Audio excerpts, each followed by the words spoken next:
Hello दोस्तों, नमस्कार। SMKC channel में मैं आप सभी लोगों का दिल से बहुत बहुत स्वागत करता हूं। अगर आपने पहली बार विजिट किया जरूर चैनल को सब्सक्राइब कर लेना। उसी के साथ साथ free stock market classes, let's learn stock market and finance, इन दोनों चैनल को चाहो तो फॉलो कर सकते हो। एंड कल के दिन की बात करें तो यस, यहाँ पे एक थोड़ा सा इशू हुआ था कि जब ये वीडियो अपलोड हुआ था इस चैनल के ऊपर जो आया था, सो बाद में यूट्यूब की ओर से वो डिलीट कर दिया गया। ठीक है, फिर वो बाद में अपील विपील करना पड़ा एंड बाद में वो री अपलोड भी हो गया। ठीक है, सो अगर वो अभी भी होगा तो उसका लिंक मैं ऊपर आई बटन पे दे देता हूँ। ठीक है, पता नहीं वापस अगर डिलीट अगर कुछ हो गया तो शायद से आप इस वीडियो को मिस कर सकते हो। तो चाहो तो देख सकते हो इस वीडियो को, लिंक मैंने ऊपर आई बटन पे दे दिया है। सो ठीक है दोस्तों, अभी हम लोग आ चुके हैं बिल्कुल हमारे नॉर्मल स्क्रीन के ऊपर। संडे का फर्स्ट ये वीडियो हम कवर करने जा रहे हैं। आप सभी लोगों को पता है यूजुअली हम किसकी बात करते हैं। यस, जो अगला हफ्ता जो स्टार्ट होने जा रहा है, अगले 5 दिन मार्केट के लिए कैसे रहेंगी, कौन से इंपॉर्टेंट ट्रिगर पॉइंट है जो बाजार को भगा सकते हैं, गिरा सकते हैं, एटलीस्ट जो हमें पता है। होने के लिए तो कुछ भी हो सकता है भाई। ठीक है, पिछला हफ्ता तो हम लोगों ने देख ही लिया क्या ड्रामा देखने को मिला था। सो स्टार्ट करते with as usual 2 formalities. First formality, क्या कोई हैप्पी हॉलीडे, मतलब मार्केट बीच में कोई बंद बिंद रहेगा? कुछ भी नहीं है। ठीक है, पूरा जून जुलाई कोई एक भी पब्लिक हॉलीडे नहीं है फिलहाल तक। आप देख सकते हो डायरेक्टली 15 अगस्त को ही एक छुट्टी हम लोग को देखने को मिलने वाली है। मतलब पाँचों में से पाँचों दिन बाजार चलने वाला है बिना किसी रुकावट के। सेकेंड पॉइंट है दोस्तों, बाजार का माहौल क्या कहलाता है? तो भाई बाजार का माहौल तो एकदम ही बदल गया।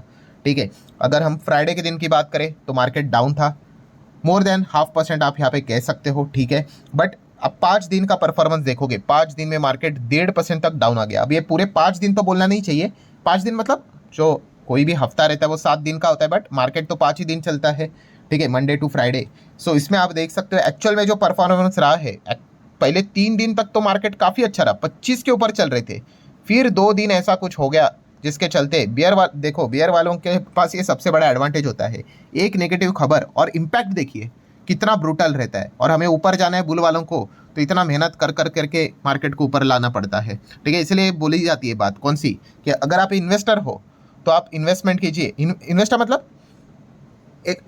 मतलब लॉन्ग टर्म अगर आप करते हो तो आप इन्वेस्टमेंट कीजिए, बट अगर आप ट्रेडर हो तो शॉर्ट सेलिंग सीख लीजिए, क्योंकि मार्केट तो शॉर्ट टर्म में हमेशा आपको ज़्यादा नीचे जाते हुए देखने को मिल जाता है, तो उसमें पैसे कमाने के ज़्यादा चांसेस होते हैं थियोरेटिकली बात करें तो। सो जैसे आपको बताया, बुल वर्सेस बियर की फाइट तो चल रही है, पर बियर के पास भाई बहुत ही कॉन्क्रीट रीजंस फिलहाल तो उनके पास है, जिस चीज़ के चलते नए नए फ्रेश रीजंस उनको मिलते रहते हैं। जिस चीज़ के चलते बुल ने इतनी मेहनत के साथ जो मार्केट को ऊपर लाया था, वो वापस हम लोग को नीचे आते हुए देखने को यहाँ पे मिल गया। नो डाउट हमारा जो डेटा भी था इन्फ्लेशन का, वो भी काफ़ी बढ़िया देखने को मिल गया, बट बियर के पास रीजंस ही ऐसे आ गए कि मार्केट को ही तोड़ के रख दिया। और इंटरनेशनली ये रीजंस देखने को मिल रहे हैं। डाउ जोन्स भी आप लोगों ने देखा होगा, फ्राइडे के रात की बात कर ले, 0.25% से भी ज़्यादा हम लोग को गिरते हुए देखने को यहाँ पे मिला था। अब देख सकते हो, और इसके पीछे का रीज़न तो हर किसी को पता ही है, एक नई जंग हम लोग को देखने को यहाँ पे मिल रहा है। अभी अलग अलग अपडेट्स तो सामने आ रहे हैं कि ठीक है, तो इसके चलते मतलब इसका जो प्रभाव रहता है वो मार्केट के ऊपर तो हम लोग को देखने को यहाँ पे मिलेगा ही मिलेगा। सो नेक्स्ट अगर हम लोग बात करेंगे इस हफ्ते का सबसे biggest event, non event FOMC की मीटिंग। नॉन इवेंट मतलब ये तो पता होता है ना, अभी पिछले हफ्ते हमें थोड़ी पता था कि इजराइल और ईरान के बीच में इतनी बड़ी जंग स्टार्ट हो जाएगी, एक दूसरे के ऊपर इतना ब्रूटल अटैक वो करेंगे। सो जो जो चीज़ें पता है उसको तो मैं आपको बता देता हूँ, जैसे कि फेड की मीटिंग देखने को मिलने वाली है।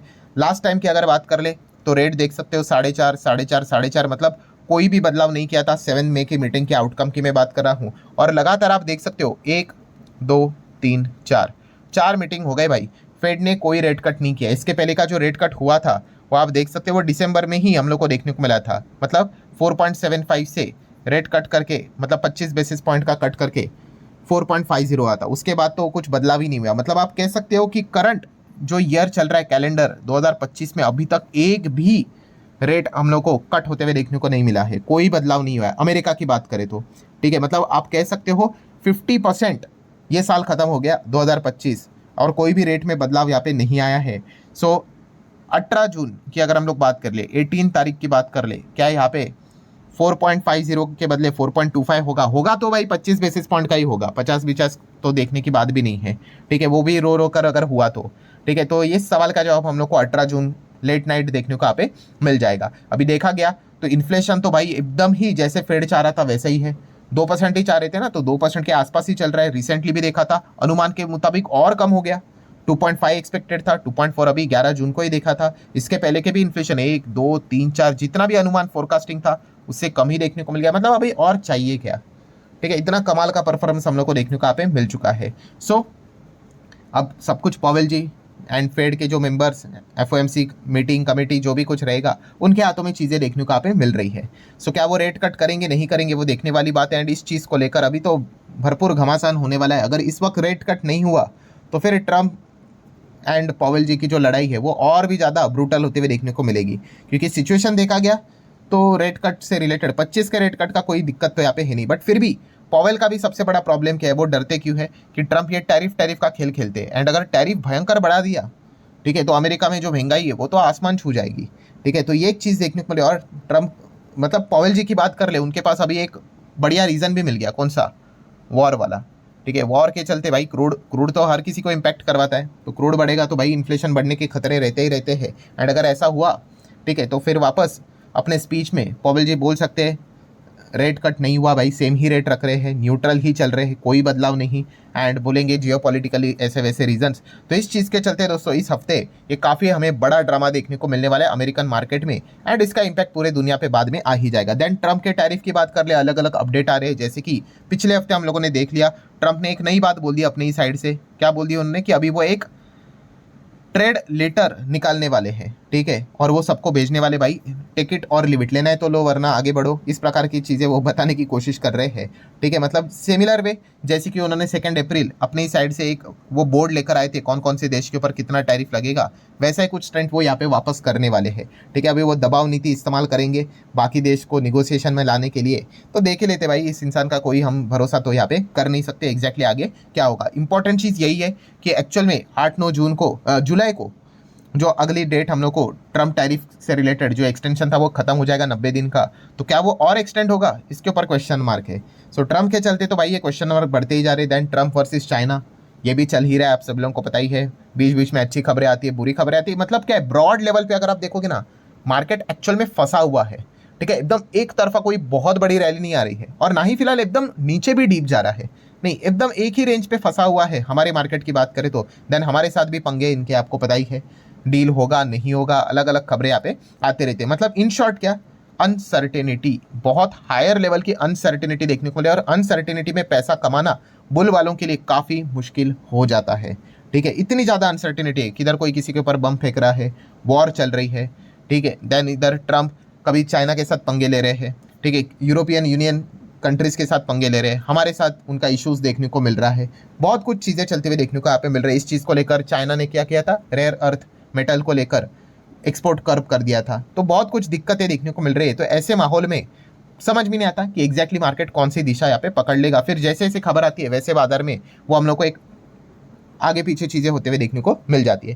देन आईपीओ की बात कर ली, यस कुछ बड़े आईपीओ आ सकते हैं। एचडीबी फाइनेंशियल, उससे रिलेटेड खबरें हम लोग को देखने को यहाँ पे मिल रही है, तो इसके ऊपर आप ध्यान रख सकते हो। जीएसटी काउंसिल की मीटिंग नज़दीक आ रही है, इसका डेट शेड्यूल सब कुछ सामने यहाँ पे आ सकता है। और खबरें भी आ रही है कि ऐसा हो सकता है वैसा हो सकता है। अगेन इंश्योरेंस सेक्टर की बात हो रही है, उम्मीद लेकर चल रहे हैं। जीओएम ने वापस वही सिफारिश की है जीएसटी काउंसिल की जो उन्होंने लास्ट टाइम किया था कि भाई टैक्स घटा दो, इंश्योरेंस के ऊपर तो टैक्स घटा दो, टर्म इंश्योरेंस को तो सीधा 0 ही कर दो, सीनियर सिटीजन के ऊपर टैक्स घटा दो। ऐसे बहुत सारे फरमाइशें तो जा चुके हैं, रिक्वेस्ट जा चुकी है। काउंसिल कितना सुनेगा नहीं सुनेगा वो तो उन्हीं के हाथ में है।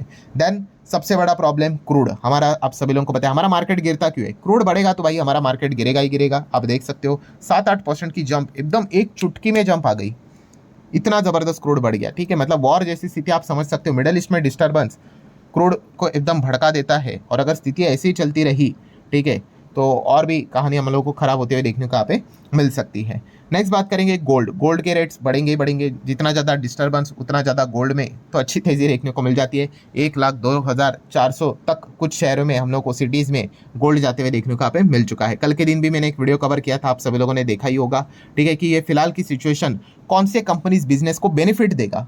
ठीक है, कोई नुकसान भी करेगा, कोई पैसा भी कमाएगा, तो इससे रिलेटेड भी मैंने कल वीडियो बनाया था, आप चाहो तो उसको भी देख सकते हो, स्टडी कर सकते हो। डॉलर रुपी रिश्ते की बात कर ले तो भाई रुपी वापस कमज़ोर होना स्टार्ट हो गया, डॉलर स्ट्रॉन्ग यहाँ पे बन रहा है। ठीक है, मैं सिर्फ रुपी के रिलेशन के हिसाब से बात कर रहा हूँ। और अगर ऐसा होगा तो वापस FIS यहाँ पे क्या कर सकते हैं, अपना माल यहाँ पे बेच सकते हैं, इसका खतरा बढ़ जाता है। फिलहाल तो FIS आप देख सकते हो कोई प्रॉपर डायरेक्शन में नहीं है। यहाँ पे बिकवाली हुई थी, यहाँ पे खरीदारी यहाँ पे हुई थी। हाँ, हमारे डीएस तो भाई लगे पड़े हुए हैं, खरीदारी खरीदारी कुछ भी करो, रोज़ खरीदेंगे ही खरीदेंगे। आपको खरीदना है तो खरीद, मतलब FIS को खरीदना है बेचना है, उससे उनको कंसर्न नहीं, वो तो अपना लगातार बाइंग पोजीशन यहाँ पे जारी रख रहे हैं। ठीक है, मतलब आप अंदाजा लगाओ कि अगर एफआईएस के मतलब डीआईएस के पास इतनी ताकत नहीं होती खरीदने की, तो मार्केट यहाँ से और कितना पॉइंट नीचे होता, 1000, 1500, 2000 पॉइंट और भी नीचे जरूर होता। वो तो डीआईएस की ताकत यहाँ पे बढ़ी हुई है, उनके पास इतना फंड्स अवेलेबल है ताकि वो मार्केट को उतनी स्टेबिलिटी दे पा रहे हैं। देन डॉलर इंडेक्स की बात करें, डॉलर इंडेक्स भी परेशान हो चुका है, 98 के नीचे तो चला गया। अभी जिस रूप में चल रहा है ऐसा लग रहा है कभी 97 तो ना तोड़ दे। ठीक है, तो ये देखने वाली बात है, मतलब 98 को तोड़कर 97 ना आ जाए। देन बिटकॉइन की बात कर ले, बिटकॉइन भी $1,05,000 के आसपास चल रहा है। ऑप्शन चेन की अगर हम लोग बात करेंगे आखिरी पॉइंट, तो आप देख ही सकते हो भाई 25,000 से तो हम काफ़ी दूर निकल कर नीचे यहाँ पे आ गए। ठीक है, एंड फिलहाल का जो माहौल बना हुआ है वो तो भाई बियर वालों के लिए तो एकदम मस्त माहौल बना हुआ है। मतलब ऐसे माहौल में मार्केट का भगना काफ़ी मुश्किल हो जाता है। ऑब्वियसली अभी जो चीज़ें चल रही है उसको लेकर रिवर्स खबर आ गई, जैसे कि वॉर रुक गई, ठीक है, या फिर ट्रम्प से रिलेटेड कोई अच्छी खबर आ गई जिसके चांसेस तो ना के बराबर है, ठीक है, या फिर एटलीस्ट रेट कट तो हो गया, तो फिर हम कह सकते हैं कि बुल वालों को थोड़ा तो कुछ मतलब मार्केट में अच्छा परफॉर्मेंस करने का बहाना मिलेगा। वरना तो बाजार तो फिलहाल तो बेयर वालों के ही पकड़ में हम लोग को देखने को यहाँ पे मिल रहा है। सो लेट्स सी इस हफ्ते बेयर वाले कितना मार्केट को डैमेज कर पाएंगे, यही देखने वाली बात यहाँ पे होने वाली। फिलहाल तो हम लोग इसी के बीच में ट्रेड कर रहे हैं, और जिस हिसाब से नीचे गिर रहे अभी क्या 24,500 का लेवल तोड़कर भी मार्केट में और बियर हावी होगा, ये देखने वाली इंटरेस्टिंग बात इस हफ्ते देखने को मिलने वाली है। आशा करता हूँ वीडियो हेल्पफुल लगा होगा, चाहो तो लाइक एंड शेयर कर सकते हो। मिलते हैं नेक्स्ट वीडियो में, तब तक के लिए बाय बाय।